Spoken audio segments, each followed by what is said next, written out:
The clock on the wall was a minimalist monstrosity.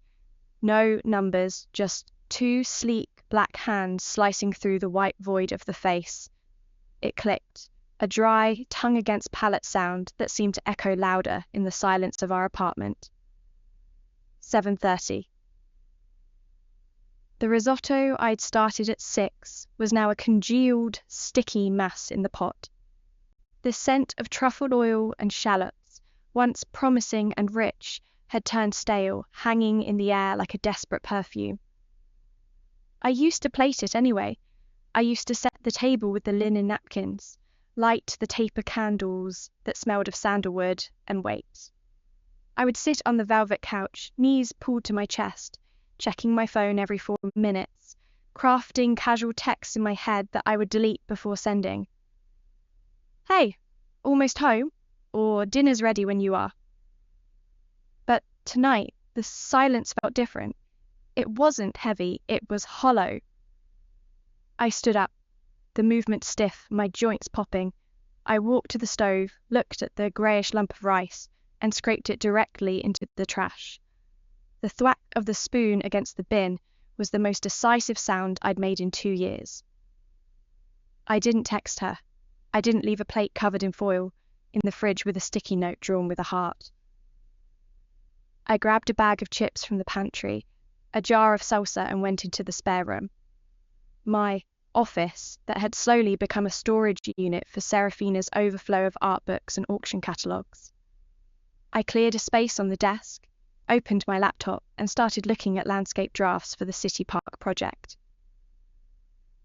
When the front door finally unlocked at 9:45, I didn't flinch. I heard the heavy thud of her designer boots hitting the floor, the jingle of keys landing in the ceramic bowl, the rustle of her coat. Usually, this was my cue. The Pavlovian bow. I would rush out, offer tea, offer wine, offer myself as a soft place for her to land after her exhausting day at the gallery. I stayed in the chair. I clicked the mouse. I ate a tortilla chip. The crunch was obscenely loud in my own head. Elise? Her voice was cool, smooth like polished river stone. It travelled down the hallway, carrying a faint note of expectation. In here, I called out, not looking away from the screen. She appeared in the doorway a moment later. Serafina was beautiful, in a terrifying, architectural way. Sharp cheekbones, eyes the colour of iced espresso, hair cut in a bob so precise it looked like it could cut glass. She was wearing the charcoal blazer I loved, the one that smelled of her expensive, musky perfume and the faint metallic tang of the city. She looked at me, then at the bag of chips, then around the cluttered room. You didn't make dinner? She asked. It wasn't an accusation, just a flat observation of a broken routine. I ate earlier, I lied. Long day. She blinked, a slow, languid movement. Oh, all right, I'm going to shower. Okay. She lingered for a fraction of a second too long, her brow furrowing just enough to create a microscopic line between her eyes. She was waiting for the follow-up. Do you need anything? How was the gallery? Did the acquisition go through? I scrolled down on the PDF. She turned and walked away. That was the first night I stopped orbiting. The weeks that followed were a study in sensory deprivation and sudden, blinding reintroduction. Living with Serafina had been like living in a museum. Everything was white, chrome, or grey. Everything was quiet. Her emotions were regulated, temperature controlled to ensure nothing shattered. I had spent so much time trying to be the humidity in the room, trying to warp her straight lines with my warmth, that I hadn't realized how cold I'd become. I stopped initiating. It was a physical effort at first, like holding your breath underwater. When my phone buzzed, my hand twitched. When I saw something funny on the street, a dog wearing rain boots, a mural being painted, my thumb hovered over her contact name. I had to train myself to drop the phone back into my pocket. Instead, I texted Mara. Free for a drink after work? I need to get out of the house. Mara, who I hadn't seen in 3 months because Serafina didn't really vibe with her loud laugh and penchant for dive bars, replied instantly. Bitch, finally, the spotted cat, 6 p.m. If you bail, I'm coming to your house with a crowbar. The bar smelled of stale beer, lemon polish, and rain-damp wool. It was loud. The jukebox was playing something with a thumping bass line that rattled the coaster under my gin and tonic. It was the antithesis of the apartment. So, Mara shouted over the noise, leaning in, her curly hair falling into her eyes. Is the Ice Queen thawing, or are you finally realized you need a space heater?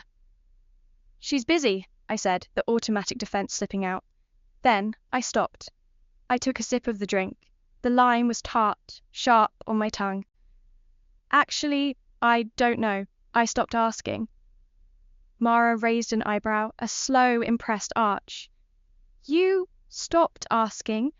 Elise Vance, the patron saint of emotional labor, stopped asking? I'm just doing me for a bit, focusing on the park project. Good, Mara said, clinking her glass against mine, because you were starting to look like her, all grayscale and quiet. It was creepy. You're a real chaos demon, Elise. You need a little dirt under your fingernails. She was right. I looked at my hands. They were clean, manicured to Serafina's standards. The next day, I stopped wearing the nude polish Serafina preferred. I cut my nails short and dug into the soil samples at work with my bare hands. The smell of loam, of decaying leaves and wet earth, was intoxicating. It smelled like life. It smelled like rot and growth and the messy cycle of things. I stayed late at the site. I watched the sunset bleed orange and violet over the city skyline, sitting on a pile of lumber, eating a greasy falafel wrap that dripped sauce onto my jeans. When I got home, it was past 10. The apartment was dark. Serafina was on the couch, illuminated by the blue light of her tablet. She looked up as I entered, her eyes tracking the mud on my boots. You're late, she said. Work, I said, kicking my boots off by the door, leaving them slightly askew. You smell like dirt. I am a landscape architect, Sarah. It happens. I walked into the kitchen, poured myself a glass of water, and drank it standing up facing the sink. I thought we might order sushi, she said. Her voice was lower now, testing the waters. Oh, I already ate. Silence. The refrigerator hummed. It wasn't until I sipped half the water when I realized she'd used that line on me a lot in the past. You've been busy lately, she noted. So have you. Yes, but... She trailed off. She didn't know how to finish the sentence because the sentence was supposed to be, yes, but you are supposed to be waiting for me. I rinsed the glass and walked past her. I'm going to read. Good night. I felt her gaze on my back, a laser pointer trying to find a target, but I kept walking. My life didn't just improve, it expanded. When you spend all your energy holding a relationship together with both hands, you have no hands left to grab anything else. Now that I'd let go, my hands were full. I joined a pottery wheel class on Tuesday nights. The sensation of wet clay spinning under my palms, the sheer centrifugal force of it was grounding. I made lopsided bowls and ugly mugs and loved every single flaw. I started running in the mornings again. The air in the park at 6 a.m. was crisp, biting my lungs, waking up parts of my brain that had been dormant. I saw the sun hit the dew on the grass, turning the world into a field of diamonds. I laughed more. Real laughter, the kind that starts in the belly and hurts your ribs. And the strange thing was, Serafina didn't leave. I had expected that once I stopped chasing, she would simply drift away, untethered. I thought our relationship was purely a product of my gravity. But as I pulled back, she seemed to stumble. She started coming home earlier. It started with small things. I'd be in the living room, sketching on my iPad, wearing an old paint-stained hoodie I dug out of storage. She would come home at 7 instead of 9. "Hey," she'd say, lingering in the foyer. "Hey," I'd reply, not looking up. She would walk into the room and sit on the other end of the couch, not touching me, but close enough that I could smell her. That cool, expensive scent. She would read or scroll, but I could feel her watching me. One night, I was on the phone with Mara, laughing about a disastrous date she'd been on. He only talked about his ranked games. He even brought the console to the dinner table. I threw my head back, cackling. "No, you're lying."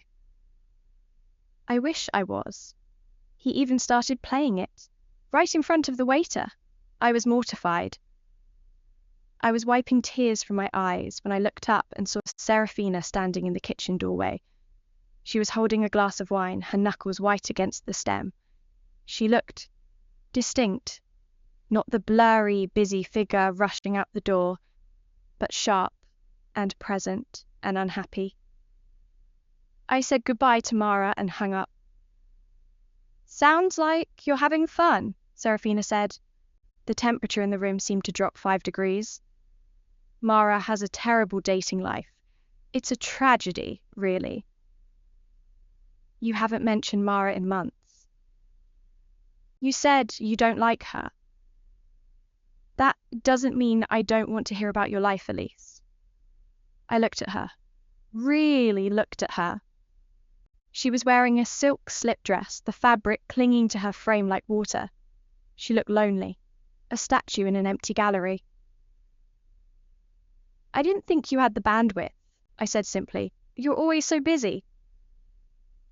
"I make time for what's important," she said, the words practiced, defensive. "Do you?" She flinched. It was a micro-movement, a tightening of the jaw. "What is that supposed to mean?" "It means," I stood up, yawning and stretching my arms over my head, "that I'm going to bed. I have an early site visit tomorrow." I left her standing in the kitchen, the glass of wine untouched. The pivotal shift happened in the 3rd month. I had been promoted to lead architect on the riverfront restoration. It was huge. It meant travel, it meant press, it meant I was no longer just the partner of Serafina the curator. I was Elise Vance the architect. I came home one evening buzzing with energy. I'd spent the day arguing with contractors and winning. I felt tall. I felt solid.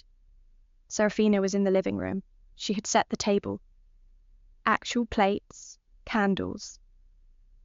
A bottle of red wine that I knew cost more than my first car. I stopped at the door, my keys in my hand. "What's this?" "Dinner," she said. She was wearing a dress I hadn't seen in years, a deep emerald green that brought out the flecks of gold in her eyes. She looked softer, the edges blurred by the candlelight. "What's the occasion?" I asked, putting my bag down. "Does there need to be one?" She walked over, moving to kiss my cheek. I didn't pull away, but I didn't lean into it either. Her lips felt cool. We sat. She had ordered from the Italian place I liked. The one she usually complained was too heavy, too garlicky. "I saw the announcement about the riverfront," she said, pouring the wine. "Congratulations. That's impressive." "Thanks. It's going to be a nightmare, but a good one." "You didn't tell me you were up for it." "I didn't think I'd get it." "You used to tell me everything," she said. She took a sip of wine, her eyes locking onto mine over the rim. It was a challenge, a probe. "I used to have to shout to be heard," I said, picking up my fork. "And you don't like noises." She set the glass down. "I know I've been preoccupied, The gallery, the expansion, it's been consuming. It's always consuming, Sierra. That's the job. I'm trying, Elise. I see that, I said. And I did. I saw the effort.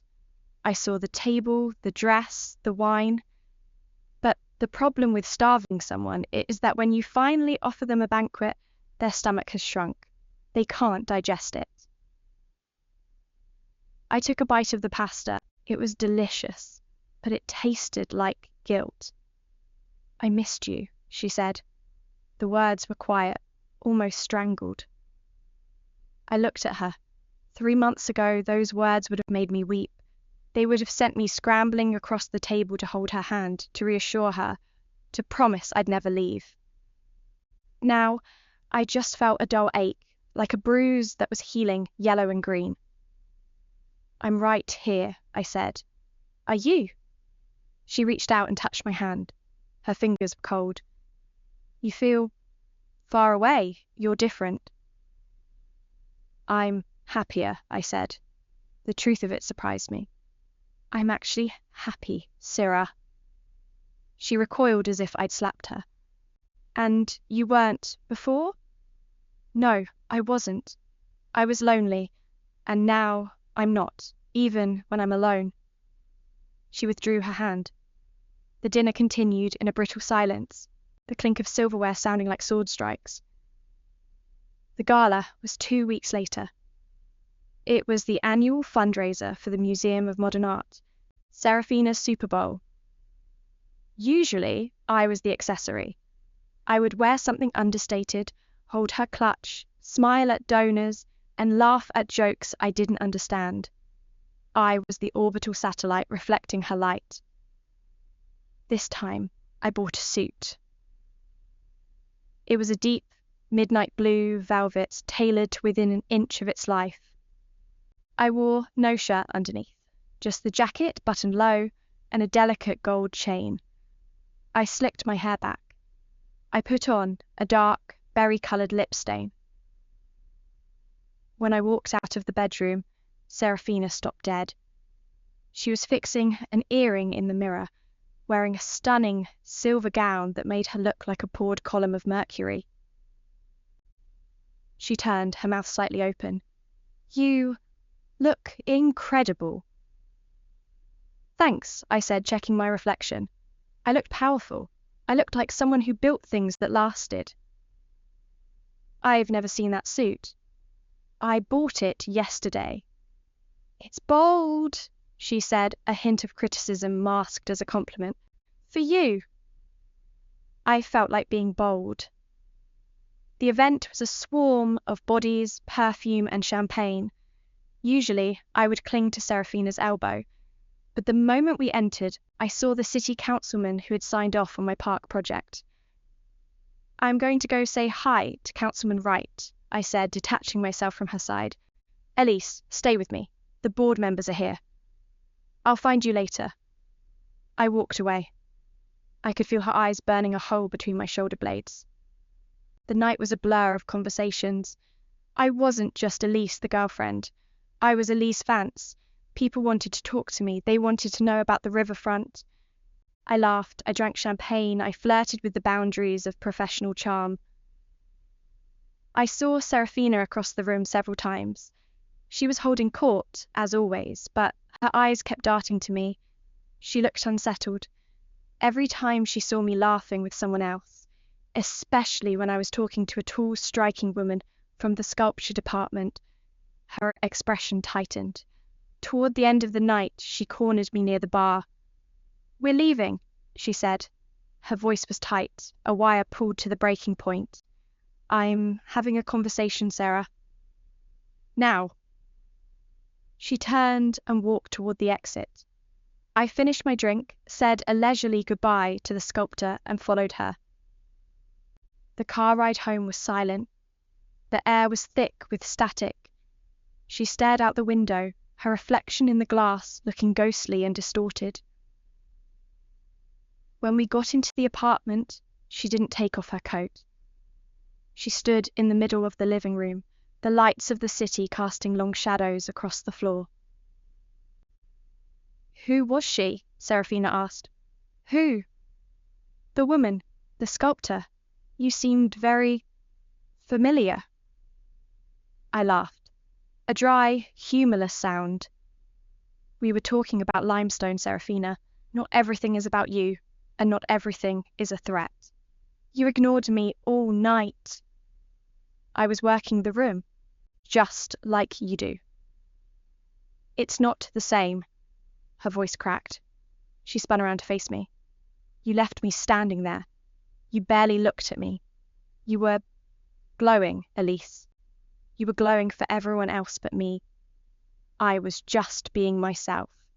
No, you weren't. She stepped closer, her eyes searching my face, desperate to find the woman she used to know, the woman who waited. You used to be shy. You used to hate these things. You used to need me to navigate the room. I grew up, I said quietly. I stopped needing you to hold my hand. This isn't just growing up. She shook her head, her eyes narrowing. The confusion was morphing into suspicion. You've changed everything. Your clothes, your hair, your schedule, your attitude. You're cold, Elise. You're distant. The irony was so sharp I almost choked on it. I'm distant? I asked, my voice rising. Yes, you treat me like a roommate. You don't tell me where you're going. You don't ask me how I am. She grabbed my shoulders, her grip hard. You used to not be like this. What changed? I looked at her hands on my velvet suit. I felt the heat of her palms.